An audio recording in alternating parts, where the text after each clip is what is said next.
ಆತ್ಮೀಯ ಬಂಧುಗಳೇ, ಶ್ರೀಮದ್ ಭಾಗವತಂ ಸ್ಕಂದ 3 ಭಾಗ 2 ಅಧ್ಯಾಯ 21 ಮನು ಕರ್ದಮ ಸಂವಾದ. ಇದರಿಂದ ಇವತ್ತು 2 ಶ್ಲೋಕಗಳನ್ನು ತಿಳ್ಕೊಳ್ಳೋಣ. ಶ್ಲೋಕ 1. ವಿದುರ ಉವಾಚ ಸ್ವಾಯಂ ಭುವಸ್ಯ ಚ ಮನೋರ್ವಂಶ ಪರಮಸಮ್ಮತಃ ಕಥ್ಯತಾಂ ಭಗವನ್ ಯತ್ರ ಮೈಥುನೇನೈಧಿರೆ ಪ್ರಜಾಃ. ಅನುವಾದ. ವಿದುರನು ಹೀಗೆಂದನು, ಸ್ವಯಂಭೂವ ಮನುವಿನ ವಂಶವು ಪರಮ ಆದರಣೀಯವಾದುದು. ಎಲೈ ಪೂಜ್ಯ ಮಹರ್ಷಿಯೇ, ಮೈಥುನದ ಮೂಲಕ ಸಂತತಿ ಅಭಿವೃದ್ಧಿಗೊಂಡ ಈ ಜನಾಂಗದ ವಿವರಣೆಯನ್ನು ನನಗೆ ನೀಡಬೇಕೆಂದು ಬೇಡಿಕೊಳ್ಳುತ್ತೇನೆ. ಶ್ಲೋಕ 2. ಪ್ರಿಯವ್ರತೋತ್ಥಾನಪಾದೌ ಸುತೌ ಸ್ವಯಂಭುವಸ್ಯ ವೈ ಯಥಾ ಧರ್ಮಂ ಜುಗುಪತು ಸಪ್ತದ್ವೀಪವತೀಂ ಮಹಿಂ. ಅನುವಾದ. ಸ್ವಯಂಭುವ ಮನುವಿನ ಇಬ್ಬರು ಶ್ರೇಷ್ಠ ಪುತ್ರರಾದ ಪ್ರಿಯವ್ರತ ಮತ್ತು ಉತ್ಥಾನಪಾದ ಎಂಬುವರು ಧರ್ಮತತ್ವಗಳಿಗೆ ಅನುಸಾರವಾಗಿ ಸಪ್ತದ್ವೀಪಗಳಿಂದ ಕೂಡಿದ ಭೂಮಿಯನ್ನು ಆಳಿದರು. ಇವು ಶ್ಲೋಕಗಳು ಮತ್ತು ಅವುಗಳ ಅನುವಾದ. ಈಗ ಭಾವಾರ್ಥದ ಮೂಲಕ ನಾವು ಇದರ ಅರ್ಥವನ್ನು ತಿಳ್ಕೊಳ್ಳೋದಕ್ಕೆ ಪ್ರಯತ್ನ ಮಾಡೋಣ. ಈಗ ಈ ಶ್ಲೋಕದಲ್ಲಿ ವಿದುರರು ಕೇಳ್ತಾ ಇದ್ದಾರೆ, ಸ್ವಯಂಭೂವ ಮನು ಇದಾನಲ್ಲ, ಅವನ ವಂಶ ತುಂಬಾನೇ ಗೌರವಪೂರ್ಣವಾಗಿರುವಂಥದ್ದು, ಆದರಣೀಯವಾದದ್ದು. ಅದಕ್ಕೋಸ್ಕರನೇ ಎಲೈ ಪೂಜ್ಯ ಮಹರ್ಷಿಯೇ, ಮೈಥುನದ ಮೂಲಕ ಸಂತತಿ ಅಭಿವೃದ್ಧಿಯಾದಂತಹ ಈ ಜನಾಂಗದ ವಿವರಣೆ ನನಗೆ ಕೊಡಿ ಅಂತ ಕೇಳ್ಕೊಳ್ತಾ ಇದ್ದಾನೆ. ಇಲ್ಲಿ ಬ್ರಹ್ಮ ಸ್ವಯಂ ಸೃಷ್ಟಿಯಾಗಿರುವಂಥವನು, ಸ್ವಯಂಭೂ ಅವನು. ಆಮೇಲೆ ಬ್ರಹ್ಮನಿಂದ ಸೃಷ್ಟಿಯಾಗಿರುವಂಥವ್ರು ಇವರೆಲ್ಲ ಮಹರ್ಷಿಗಳು ಮತ್ತು ಮನು, ಇವರೆಲ್ಲರೂ ಕೂಡ ಸ್ವಯಂಭೂವ ಮನು ಅಂತಲೇ ಕರೆದಿದ್ದಾರೆ. ನೋಡಿ, ಅವರು ಬ್ರಹ್ಮನಿಂದ ಅವರು ಉತ್ಪತ್ತಿಯಾಗಿರುವಂಥವ್ರು. ಆದರೆ ಮೈಥುನದ ಮೂಲಕ ಈ ಒಂದು ಜನಾಂಗದ ಸಂತತಿಯನ್ನು ಹೆಚ್ಚು ಮಾಡ್ತಾನೆ, ಅಭಿವೃದ್ಧಿ ಮಾಡ್ತಾನಲ್ಲ, ಅದಕ್ಕೋಸ್ಕರನೇ ಈ ರೀತಿ ಮೈಥುನದ ಮೂಲಕ ಸಂತತಿ ಎಲ್ಲ ಅಭಿವೃದ್ಧಿ ಆಗಿದೆಯಲ್ಲ, ಈ ಜನಾಂಗದ ವಿವರಣೆಯನ್ನು ನನಗೆ ಕೊಡಬೇಕು ನೀವು ಅಂತ ಇಲ್ಲಿ ಬೇಡ್ಕೊಳ್ತಾ ಇದ್ದಾರೆ ವಿದುರರು. ಈಗ ಭಾವಾರ್ಥದಲ್ಲಿ ಗುರುಗಳೇನು ಹೇಳಿದ್ದಾರೆ ಇದರ ಬಗ್ಗೆ ಅಂತ ತಿಳ್ಕೊಳ್ಳೋಣ. ಉತ್ತಮ ಪ್ರಜಾಗಳನ್ನು ಸೃಷ್ಟಿಸಲು ಉಪಯುಕ್ತವಾಗುವ ನಿಯಂತ್ರಿತ ಮೈಥುನ ಜೀವನವು ಸ್ವೀಕಾರಾರ್ಹವಾಗಿದೆ. ವಾಸ್ತವಿಕವಾಗಿ ವಿದುರನು ಕೇವಲ ಮೈಥುನದಲ್ಲಿ ತತ್ಪರರಾದ ವ್ಯಕ್ತಿಗಳ ಚರಿತ್ರೆಯನ್ನು ಕೇಳಲು ಆಸಕ್ತನಾಗಿದ್ದಿಲ್ಲ, ಆದರೆ ಸ್ವಯಂಭೂವ ಮನುವಿನ ಪೀಳಿಗೆಯ ಬಗ್ಗೆ ತಿಳಿಯಲು ಆಸಕ್ತನಾಗಿದ್ದನು. ಏಕೆಂದರೆ ಆ ವಂಶದಲ್ಲಿ ಆಧ್ಯಾತ್ಮಿಕ ಜ್ಞಾನದೊಂದಿಗೆ ತುಂಬ ಎಚ್ಚರಿಕೆಯಿಂದ ಪ್ರಜಾಪಾಲನೆ ಮಾಡಿದ ಭಕ್ತರಾದ ರಾಜರು ಕಾಣಿಸಿಕೊಂಡಿರುತ್ತಾರೆ. ಆದುದರಿಂದ ಅವರ ಚಟುವಟಿಕೆಗಳ ಚರಿತ್ರೆಯನ್ನು ಕೇಳುವುದರಿಂದ ವ್ಯಕ್ತಿಯು ಹೆಚ್ಚು ಜ್ಞಾನವಂತನಾಗುವನು. ನೋಡಿ, ಇಲ್ಲಿ ನಾವು ಯಾಕೆ ಜ್ಞಾನ, ತಿಳುವಳಿಕೆ ಇದನ್ನೆಲ್ಲ ತಿಳ್ಕೋಬೇಕು, ಮತ್ತು ಭಕ್ತರ ಬಗ್ಗೆ ಯಾಕೆ ತಿಳ್ಕೋಬೇಕು ಅನ್ನೋದು ಕೂಡ ನಮಗೆ ಗೊತ್ತಾಗತ್ತೆ. ಇಲ್ಲಿ ಏನು ಅಂತಂದರೆ, ಇಲ್ಲಿ ವಿದುರ ಏನು ಕೇಳ್ತಾ ಇದ್ದಾನೆ, ಮೈಥುನದಿಂದ ಸಂತತಿ ಉತ್ಪತ್ತಿ ಆಯ್ತಲ್ವಾ, ಆ ಜನಾಂಗದ ವಿವರಣೆ ಕೇಳ್ತಾ ಇದ್ದಾನೆ. ಇಲ್ಲಿ ಉತ್ತಮ ಪ್ರಜೆಗಳನ್ನು ಸೃಷ್ಟಿ ಮಾಡೋದಕ್ಕೋಸ್ಕರ ನಿಯಂತ್ರಿತವಾಗಿರುವಂಥ, ಅಂದರೆ ಯಾವಾಗಲೂ ಆ ಮೈಥುನ ಜೀವನದಲ್ಲೇ ಕಳೆಯುವಂಥದ್ದಲ್ಲ, ಪ್ರತಿನಿತ್ಯ ಬೆಳಗಿನ ಸಾಯಂಕಾಲದವರೆಗೂ ಅದೇ ಚಿಂತನೆಯಲ್ಲಿರೋದು, ಆ ರೀತಿ ಅಲ್ಲ, ಅದು ನಿಯಂತ್ರಿತವಾಗಿರಬೇಕು. ಆ ರೀತಿಯ ಒಂದು ಮೈಥುನ ಜೀವನ ಸ್ವೀಕಾರಾರ್ಹವಾಗಿದೆ. ಅಂದರೆ ಧರ್ಮ ಗ್ರಂಥಗಳಲ್ಲೇ ಅದ್ರ ಬಗ್ಗೆ ಹೌದು, ಈ ರೀತಿಯ ಒಂದು ಸಂತಾನಕ್ಕೋಸ್ಕರ ನಾವು ನಿಯಂತ್ರಿತವಾದಂತಹ ಮೈಥುನ ಜೀವನವನ್ನು ನಡೆಸೋದು ಸ್ವೀಕಾರ ಅಂತ ಹೇಳಿದ್ದಾರೆ. ಇಲ್ಲಿ ವಿದುರ ಮೈಥುನದಲ್ಲೇ ತತ್ಪರರಾಗಿರ್ತಾರಲ್ಲ, ಅಂಥ ವ್ಯಕ್ತಿಗಳ ಬಗ್ಗೆ ತಿಳ್ಕೋಬೇಕು ಅನ್ನುವಂಥ ಆಸಕ್ತಿಯಿಂದ ಇದನ್ನು ಕೇಳ್ತಾ ಇಲ್ಲ. ಆದರೆ ಸ್ವಯಂಭೂವ ಮನು, ಅವನ ಪೀಳಿಗೆ ಹೇಗೆ ಇದು ಮುಂದುವರಿತು ಅಂತಂದ್ಬಿಟ್ಟು ತಿಳ್ಕೋಬೇಕು ಅಂತ ಇಷ್ಟಪಡ್ತಾ ಇದ್ದಾನೆ. ಯಾಕೆ ಅಂತ ಇಲ್ಲಿ ಒಂದು ರೀಸನ್ ಕೂಡ ಹೇಳ್ತಾ ಇದ್ದಾರೆ ನೋಡಿ. ಆ ವಂಶದಲ್ಲಿ ಆಧ್ಯಾತ್ಮಿಕ ಜ್ಞಾನದ ಜೊತೆಗೆ ತುಂಬ ಎಚ್ಚರಿಕೆಯಿಂದ ಪ್ರಜಾಪಾಲನೆ ಮಾಡಿದಂತಹ ಭಕ್ತರಾದಂಥ ರಾಜರು, ಅಂದರೆ ಇಲ್ಲಿ ರಾಜರು ಬರೀ ಭೋಗಲಾಲಸೆಯಲ್ಲಿದ್ದಂಥ ರಾಜರಲ್ಲ, ಭಕ್ತರಾಗಿದ್ದಂಥವರು. ಅವರು ಹೇಗೆಲ್ಲ ಈ ಒಂದು ಪ್ರಜಾಪಾಲನೆಯನ್ನೂ ಮಾಡಿಕೊಂಡು, ತಮ್ಮ ಭಕ್ತಿ ಮಾರ್ಗದ ಸಾಧನೆಯನ್ನೂ ಮಾಡಿಕೊಂಡು, ಆ ರೀತಿ ತಮ್ಮ ಒಂದು ಆಧ್ಯಾತ್ಮಿಕ ಜ್ಞಾನದ ಜೊತೆಗೆ ಜೀವನವನ್ನು ನಡೆಸ್ತಾ ಇದ್ರಲ್ಲ, ಅವ್ರ ಬಗ್ಗೆ ತಿಳ್ಕೋಬೇಕು ಅಂತ ಇಷ್ಟಪಡ್ತಾನೆ. ಯಾಕೆ ಅಂತಂದರೆ, ಅವರ ಚಟುವಟಿಕೆಗಳ ಚರಿತ್ರೆಯನ್ನು ಕೇಳೋದ್ರಿಂದ ಒಬ್ಬ ವ್ಯಕ್ತಿ ಹೆಚ್ಚು ಜ್ಞಾನವಂತನಾಗ್ತಾನೆ. ಈಗ ನಾವು ಯಾಕೆ ಈ ಭಕ್ತರ ಜೀವನ ಚರಿತ್ರೆಗಳನ್ನು ಕೇಳಬೇಕು? ಭಾಗವತದಲ್ಲಿ ಬರೀ ಭಗವಂತ ಮತ್ತು ಭಕ್ತರ ಬಗ್ಗೆನೇ ಇರುವಂಥದ್ದು.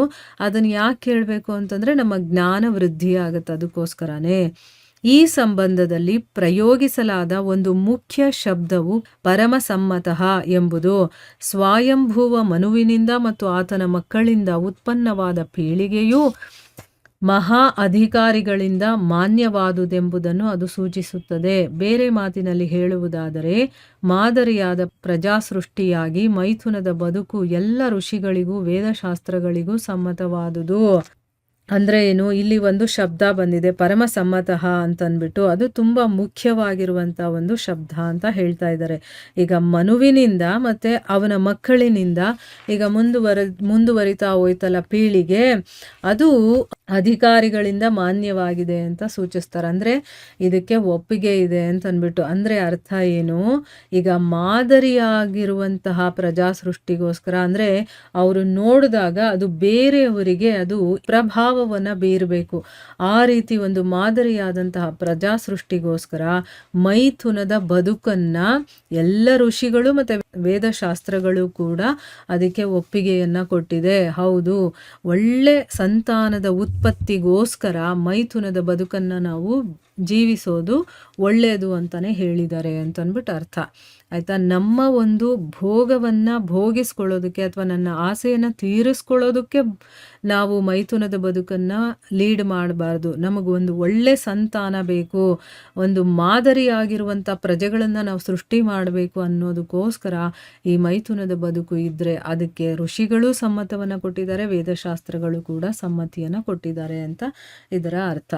ಇನ್ನು ಮುಂದಿನ ಶ್ಲೋಕದಲ್ಲಿ ಹೇಳ್ತಾರೆ, ಸ್ವಯಂಭುವ ಮನುವಿನ ಇಬ್ಬರು ಮಕ್ಕಳಿರ್ತಾರೆ, ಅವರು ತುಂಬಾ ಶ್ರೇಷ್ಠರಾಗಿರುವಂಥವ್ರು, ಪ್ರಿಯವ್ರತ ಮತ್ತು ಉತ್ಥಾನಪಾದ ಅಂತಂದ್ಬಿಟ್ಟು. ಇವರು ಧರ್ಮ ತತ್ವಗಳು ಹೇಗೆ ಹೇಳುತ್ತೋ ಅದಕ್ಕನುಸಾರವಾಗಿ ಸಪ್ತದ್ವೀಪಗಳಿಂದ ಕೂಡಿದಂತಹ ಭೂಮಿಯನ್ನು ಆಳ್ತಾರೆ. ಅಂದರೆ ಇಡೀ ಒಂದು ಭೂಮಿಯನ್ನೇ ಆಳ್ತಾ ಇದ್ರು ಅವರು ಅಂತಂದ್ಬಿಟ್ಟು ಅರ್ಥ. ಅಂದರೆ ಮೊದಲು ಈಗ ಸ್ವಯಂಭುವ ಮನುವಿನ ಮಕ್ಕಳ ಬಗ್ಗೆ ಈಗ ಹೇಳ್ತಾ ಇದ್ದಾರೆ, ಪ್ರಿಯವ್ರತ ಮತ್ತು ಉತ್ಥಾನಪಾದ ಅಂತಂದ್ಬಿಟ್ಟು.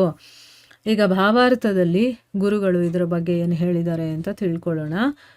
ಶ್ರೀಮದ್ ಭಾಗವತವು ವಿಶ್ವದ ಬೇರೆ ಬೇರೆ ಭಾಗಗಳ ಮಹಾರಾಜರ ಚರಿತ್ರೆಯೂ ಆಗಿರುತ್ತದೆ.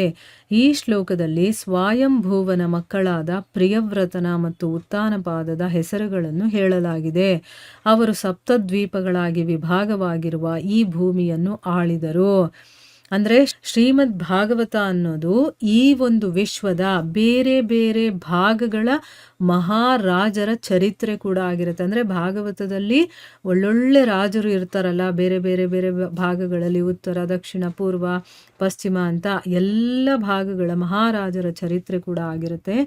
ಈ ಒಂದು ಶ್ಲೋಕದಲ್ಲಿ ಏನು ಹೇಳ್ತಾ ಇದ್ದಾರೆ ಅಂತಂದರೆ, ಸ್ವಯಂಭುವನ ಮಕ್ಕಳಾದಂತಹ ಯಾರು ಪ್ರಿಯವ್ರತ ಮತ್ತು ಉತ್ಥಾನಪಾದ ಇವರ ಹೆಸರುಗಳನ್ನು ಇಲ್ಲಿ ಹೇಳಿದ್ದಾರೆ. ಅವರು ಸಪ್ತದ್ವೀಪಗಳಾಗಿ ವಿಭಾಗವಾಗಿರುವಂತಹ ಈ ಭೂಮಿಯನ್ನು ಆಳಿದ್ರು. ಈ ಭೂಮಿಯನ್ನು 7 ದ್ವೀಪಗಳಾಗಿ ಭಾಗ ಮಾಡಿದ್ದಾರೆ. ಆ ಸಪ್ತದ್ವೀಪಗಳು ಯಾವುದು ಅಂತಂದರೆ Asia, Europe, Africa, America, Australia, ಉತ್ತರ ಮತ್ತು ದಕ್ಷಿಣ ಧ್ರುವಗಳು ಅಂತ ಈಗಲೂ ಕೂಡ ಪ್ರಚಲಿತವಾಗಿದೆ ಅಂತಂದ್ಬಿಟ್ಟು ಇಲ್ಲಿ ಹೇಳಿದ್ದಾರೆ. ಶ್ರೀಮದ್ ಭಾಗವತದಲ್ಲಿ ಭಾರತೀಯ ರಾಜರೆಲ್ಲರ ಕಾಲಾನುಕ್ರಮವಾದ ಚರಿತ್ರೆ ಇರುವುದಿಲ್ಲ.